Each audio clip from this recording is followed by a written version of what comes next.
నమస్కారం. Big TV ప్రేక్షకులందరికీ కూడా దసరా శుభాకాంక్షలతో మనం శ్రీదేవి వైభవం అనేటువంటి విషయాల గురించి తెలుసుకునే ప్రయత్నం చేద్దాం. సర్వమంగళ మాంగళ్యే శివే సర్వార్థ సాధకే శరణ్యే త్రయంబకే గౌరీ నారాయణి నమోస్తుతే. అమ్మవారి యొక్క నవరాత్రులు పురస్కరించుకుని మనం అమ్మవారికి సంబంధించినటువంటి ఒక్కొక్క రోజు ఒక్కొక్క అలంకారము అమ్మవారిని మనం చేసుకుంటూ అమ్మవారి ఏ రోజున ఏ అలంకారంగా దర్శనమిస్తుందో దాని విశిష్టతని తెలుసుకోవటమే ఈ దేవి వైభవం యొక్క విశేషత. అలాంటి గొప్పదైనటువంటి అమ్మవారికి సంబంధించినటువంటి అనేక ముఖ్య విషయాలని మన బిగ్ టీవీ ప్రేక్షకులందరికీ కూడా ఇక్కడ తెలియచేస్తున్నాం. ఇప్పుడు మనం ఈ దేవీ వైభవంలో ఏ రోజు ఏ అమ్మవారికి ఏ విధమైనటువంటి వస్త్రధారణ, ఏ రకమైనటువంటి పుష్పాలతో పూజ చేస్తే ఆ అమ్మవారి అనుగ్రహానికి మనం పాత్రలమవుతాము, అలాగే అమ్మవారిని ఏ విధంగా పూజించాలి అనేటువంటి విషయాలన్నింటినీ కూడా తెలుసుకుందాం. అమ్మవారి యొక్క అలంకారము శ్రీమత్ రాజరాజేశ్వరి. పేరులోనే ఉంది కదండి.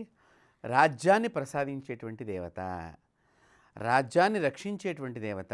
రాజ్యం అంటే ఏంటి? మన గృహమే మనకి రాజ్యం, మన ఇల్లే మనకు దానిలో మన పిల్లలు, మనము అందరం కలిసిమెలిసి ఉంటాం, మన బంధువులు సమిష్టిగా అందరం కూడా కలిసిమెలిసి ఉంటూ ఉంటాం. అలాగే దేశం మొత్తం కూడా ఒక రాజ్యం, మనందరం కలిసి ఉండేటువంటి అనేక కుటుంబాలు కలిసి ఉండేటువంటిది ఇది రాజ్యం.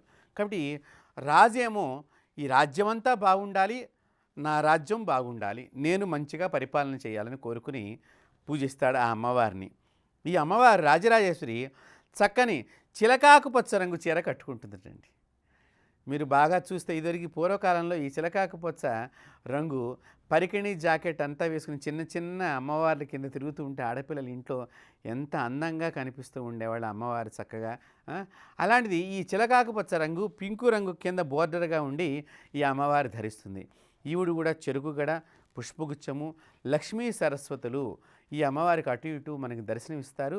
శ్రీచక్ర నిలయ, శ్రీమత్ త్రిపుర సుందరి, శ్రీ శివ శక్యైక రూపిణి లలితాంబిక అనేటువంటి నామాన్ని ఈవిడి గనక మనం బాగా జపం చేసినట్లయితే మన ఇంట్లో ఈ అమ్మవారు తిష్ట వేసుకుంటుంది. అంటే ఏంటి? శాశ్వతంగా ఉంటుంది అనేటువంటి భావన ఇక్కడ. ఈ అమ్మవారికి కూడా అనేక రకాలైనటువంటి మధుర ప్రసాదాలు, పిండి వంటల సమస్తము కూడా నైవేద్యం చేయవచ్చు. మనం కూడా ఈ రాజరాజేశ్వరి మంత్రాన్ని మనం జపం చేసినట్లయితే, అంటే పంచదశి షోడశి అనే మంత్రాలు ఉంటాయి, అవి గురువు ద్వారా మాత్రమే స్వీకరించాలి. మనకి ఇప్పుడు శ్రీ రాజరాజేశ్వరి దేవ్యై నమః లేకపోతే శ్రీ రాజరాజేశ్వరి దేవ్యై నమః అనేటువంటి మంత్రాన్ని మీరు ప్రతిరోజు కనుక జపం చేసినట్లయితే ఆ పరదేవత యొక్క అనుగ్రహానికి పాత్రులవుతారు. ఈ రాజరాజేశ్వరి ఏం చేస్తుంది అంటే ఇంటి లోపల సుఖాన్ని ప్రసాదించేటువంటి దేవత. ఎందుకంటే 9 రోజులు అమ్మవారు యుద్ధం చేసుకుంటూ ఒక్కొక్క రోజు ఒక్కొక్క భాగంగా యుద్ధం చేసుకుంటూ వచ్చింది. ఈ తీవ్రమైనటువంటి అమ్మవారిని నేను ఇందాక చెప్పాను కదా, ఆ తీవ్ర దేవత ఎప్పుడైతే అయ్యో నా భర్తను నేను తొక్కేశాను, నా పిల్లల్ని నేను సంహరించుకునే స్థితికి వెళ్ళిపోయానా, ఇంత క్రోధానికి పెరిగిపోయిన చీచి అమ్మ అంటే ఇలా కాదు, పిల్లలందరినీ దగ్గర తీసుకునేటువంటి దేవత అని అప్పుడు ఆవిడ శ్రీమత్ సింహాసనేశ్వరి, ఆ సింహాసనంలో ఎలా దర్శనమిచ్చిందండి? శ్రీమాతగా, శ్రీ రాజరాజేశ్వరి దేవిగా దర్శనమిచ్చింది. శ్రీచక్ర సంచారిణి. ఆ బిందు మండలంలో శ్రీచక్రంలో 9 ఆవరణల పైన ఆ అమ్మవారు అంటే ఏంటి? ఈ 9 ఆవరణలు దాటుకుని వెళ్ళిన తర్వాత పీఠనిలయ బిందు మండల వాసిని ఆ బిందువులో ఉంటుందండి. ఆ బిందువు కింద ఉండేటువంటి దేవతలే వారాహి, శ్యామల, దండనాయికి, దుర్గా, ఇవన్నీ కూడా ఆ కింద ఉండేటువంటి దేవతలు. ఈ నవావరణ అర్చన అంటారు. ఆ నవావరణ అర్చన ఆ రోజున చాలామంది చేసుకుంటారు విజయదశమి రోజున. కాబట్టి ఈ అమ్మవారికి కూడా చెరుకు రసం అంటే చాలా ఇష్టము. పుష్పములు అవి ఏ రకాలైన పుష్పాలతో అయినా సరే మీరు కనుక అమ్మవారికి అభిషేకం చేసినట్లయితే ఆ అమ్మవారు ఆ రోజుని ఎంత ఆనందంగా, ఎవరైతే పుష్పాభిషేకం అమ్మవారికి దర్శనం చేసుకుంటారో జరిగే చోట, లేదా మీ ఇళ్లలో అనేక రకాలైన పుష్పాలతో ఆ రాజరాజేశ్వరి నామంతో కానీ, లలితా నామావళితో కానీ, రాజరాజేశ్వరి అష్టకంతో కానీ మీరు అభిషేకం చేస్తారో వచ్చే సంవత్సరం కల్లా వారు ఒక శుభవార్తను వింటారు. అంటే అంత తొందరగా, అంటే సంవత్సరం లోపు, సంవత్సరం మళ్ళీ వచ్చేలోగానే ఆవిడ మనకు ప్రసాదించేటువంటి దేవత ఈ రాజరాజేశ్వరి అమ్మవారు. అలాగే మీరందరూ కూడా ఈ మంత్ర సాధన చేసేటువంటి వాళ్ళందరూ కూడా ప్రసన్న వదనంతో ఉండాలి. క్రోధంతో ఉండకూడదు. అమ్మవారికి అసలు క్రోధం అంటే ఇష్టం ఉండదండి. చాలా ప్రసన్నంగా, ఇప్పుడు నేను ఎలా మీతో ఆనందంగా చెప్తున్నాను అమ్మవారి విషయాలు, ఆ మాదిరిగా మీరు కూడా ఆనందంగా, నాకైతే మీకు చెప్తుంటే నాకు అమ్మవారు ఎదురుగుండా దర్శనం ఇస్తూనే ఉన్నది, అంత ఆనందం పొందుతున్నాను. కాబట్టి ఆ మాదిరిగా ఆనందంగా మీరు అమ్మవారి సాధన కనుక చేసినట్లయితే ఆ విజయదశమి రోజున అమ్మవారికి ఇంకా సెమీ వృక్షం అంటే బాగా ఇష్టం. ఈ సెమీ వృక్షం దాన్నే మనం తెలుగులో జమ్మి వృక్షం అంటాం. ఈ జమ్మి వృక్షం ఎందుకు అంటే, జమ్మి వృక్షము యొక్క గొప్ప విశిష్టత చెప్తున్నాను. బిగ్ టీవీ ప్రేక్షకులు ఇంతవరకు మీరందరూ ఏ ఛానల్లోనూ చూసి ఉండరు, అలాంటి విషయాన్ని ఇక్కడ చెప్తున్నా నేను. ఇది ఎడారిలో పెరిగేటువంటి వృక్షము.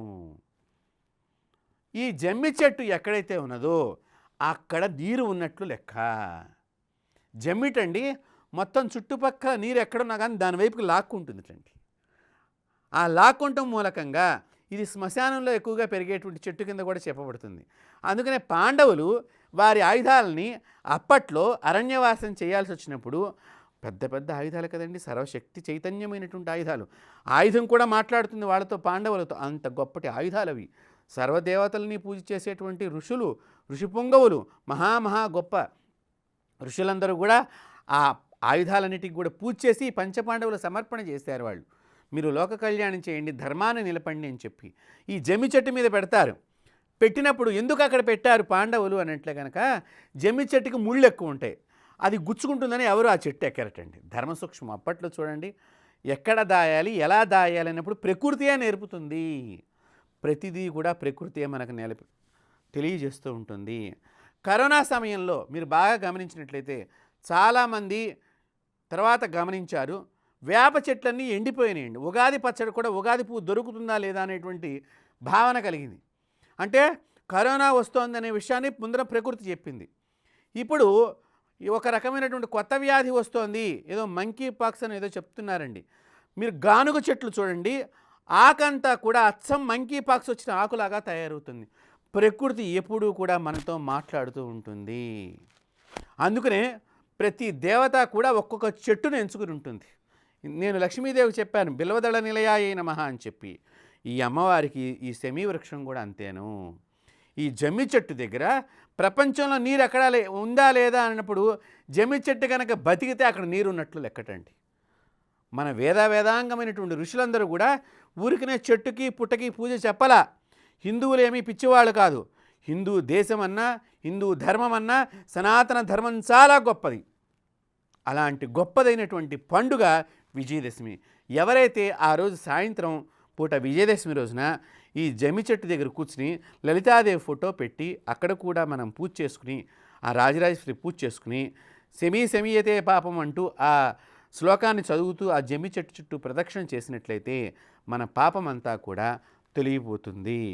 కాబట్టి మన బిగ్ టీవీ ప్రేక్షకులందరూ కూడా చక్కగా ఈ దసరా నవరాత్రులు అత్యంత వైభవంగా గొప్పగా మన హిందూ ధర్మానికి సంబంధించిన పెద్ద పండుగ, అలాంటి పండుగని మీరు భక్తి శ్రద్ధలతో చేసుకుని మరింత శుభమైనటువంటి జీవితాన్ని పొందాలని చెప్పి కోరుకుంటూ, సంపూర్ణ ఆరోగ్యవంతులు కావాలి, రాజ్యవంతులు కావాలి, లక్ష్మీప్రదం కావాలి మీ గృహం అంతా కూడా కోరుకుంటూ, మరొకసారి మా బిగ్ టీవీ తరఫున మీ అందరికీ కూడా దసరా శుభాకాంక్షలతో, అమ్మవారి ఆశీస్సులతో స్వస్తి.